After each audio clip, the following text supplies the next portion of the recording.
Assalamualaikum warahmatullahi wabarakatuh dan selamat malam Pak Rubito. Waalaikumsalam warahmatullahi wabarakatuh. Malam Ibu. Ini saya Pak mendapatkan tugas dari pendidikan guru penggerak untuk melakukan wawancara terhadap pemimpin di sekolah. Ini kaitannya dengan pengambilan keputusan sebagai pemimpin dalam menangani kasus yang selama ini mungkin Bapak hadapi di sekolah. Assalamualaikum. Yang pertama yang ingin saya tanyakan Pak, selama ini bagaimana Bapak mengidentifikasi sebuah kasus di sekolah Bapak, apakah termasuk dalam kasus dilema etika atau bujukan moral? Oke. Baik, terima kasih Bu Ulan.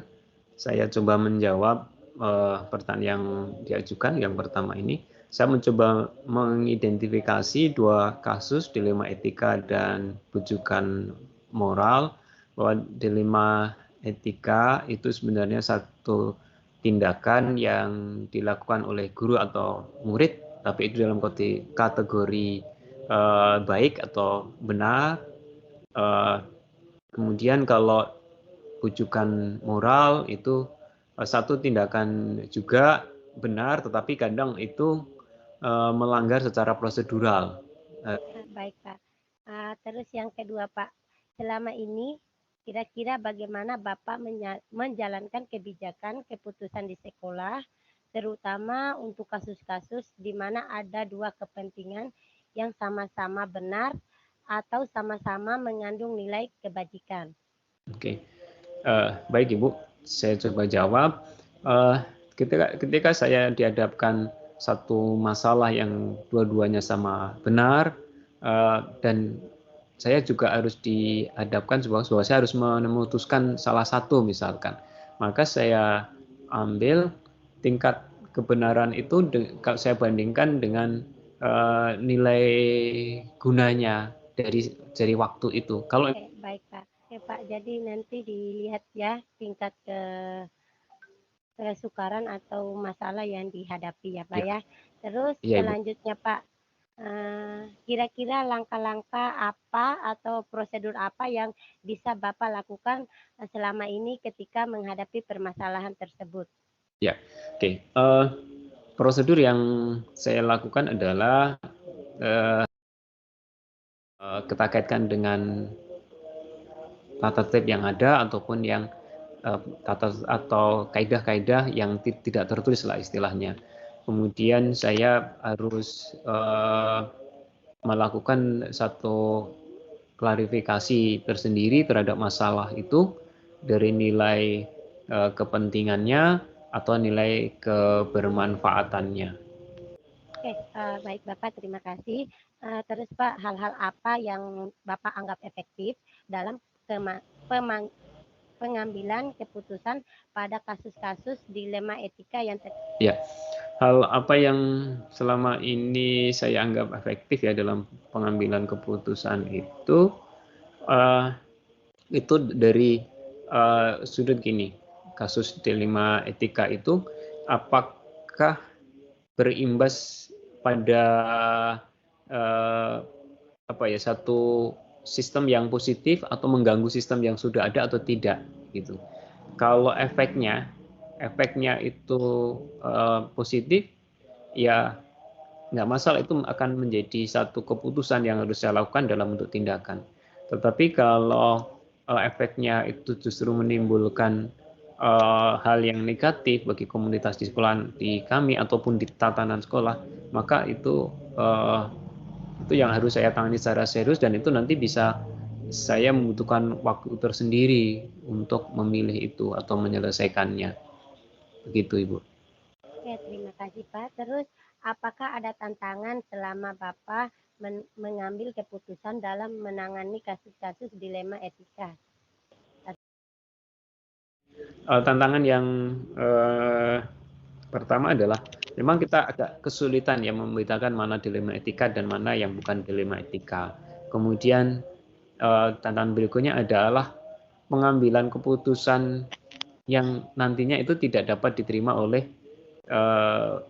pihak lain gitu. Jadi kadang itu yang menjadi tantangan yang berat apabila saya ambil itu ternyata saya harus menghadapi atau berhadapan dengan sekelompok atau orang-orang yang kadang tidak setuju atau belum paham dengan keputusan yang saya ambil. Kemudian saya harus mengambil satu tindakan yang ternyata itu tidak sesuai dengan prosedur yang selama ini disepakati.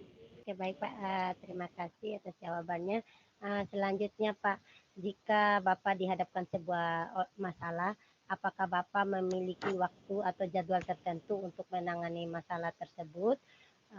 Dan apakah Bapak langsung menyelesaikannya pada saat itu juga, atau Bapak akan menyelesaikannya dalam bentuk atau prosedur seperti apa yang Bapak jalankan? Oke, ketika saya harus menyelesaikan satu masalah tentang dilema etika, saya melihat situasi dan kondisinya. Ya, kalau saya rasa bahwa saat itu keputusan bisa saya ambil dan saya pertimbangkan itu tidak akan mengganggu atau tidak akan bergejolak pada sistem, saya ambil keputusan. Tapi kalau misalkan itu ternyata akan mengganggu sistem atau akan menimbulkan gejolak, maka saya akan pending dulu dan saya akan sampaikan itu pada waktu yang tepat. Ya, itu dalam forum yang resmi atau forum yang sudah rutin dilakukan di sekolah.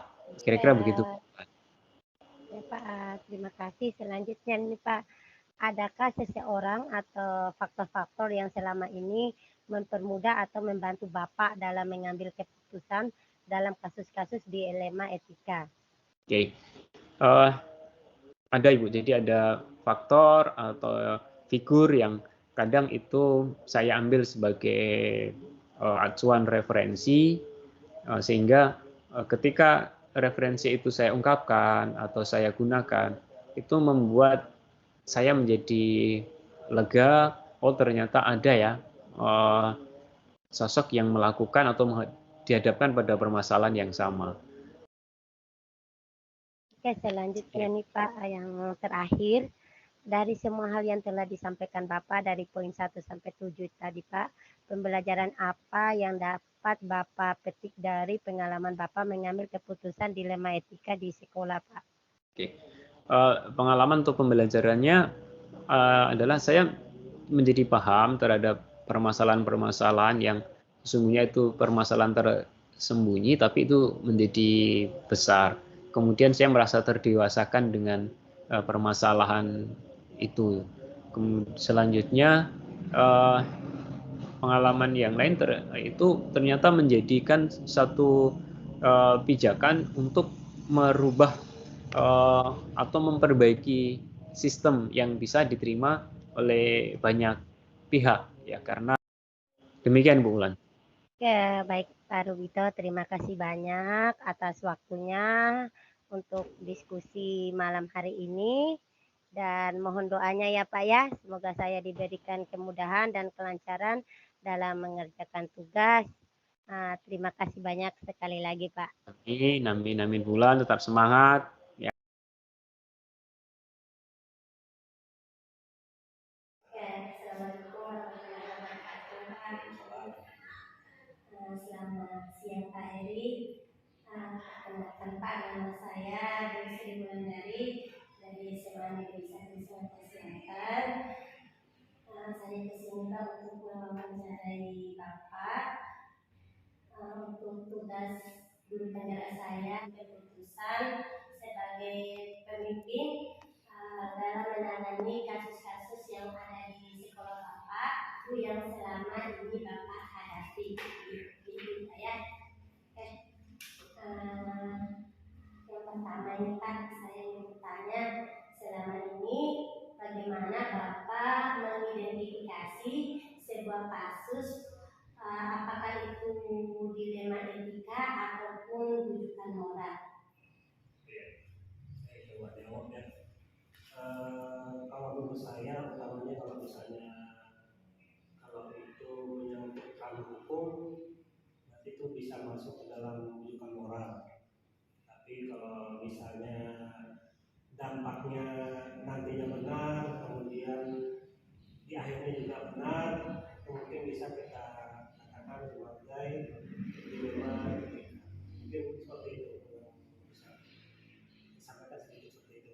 Terus yang kedua Pak, selama ini bagaimana Bapak menjalankan pengambilan keputusan di sekolah yang Bapak pimpin, terutama untuk kasus-kasus di mana kedua kasus ini memiliki kepentingan yang sama, sama-sama benar, atau kedua kasus ini mengandung nilai-nilai kebijakan.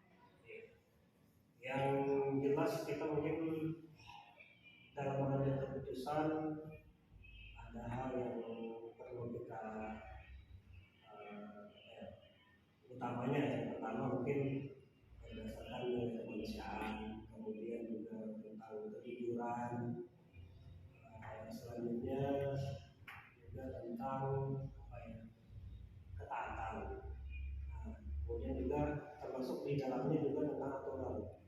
Nah, kalau di antara hal-hal tadi itu masuk, berarti itu bisa kita mencarikan sebuah solusi untuk hal yang nanti akan kita dapatkan.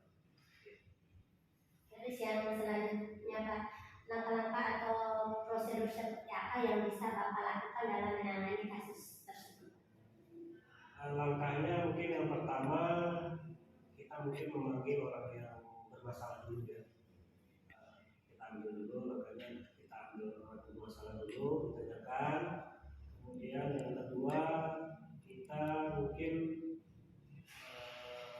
berdiskusi dengan teman-teman di sekolah, baik yang bermasalah maupun kalau saya mungkin dengan wakil kepala sekolah, kemudian bisa dengan pengawas, atau kalau misalnya nanti lingkupnya lebih besar, saya mungkin nanti akan juga berdiskusi dengan pihak yang terkait, khususnya dengan pendidikan.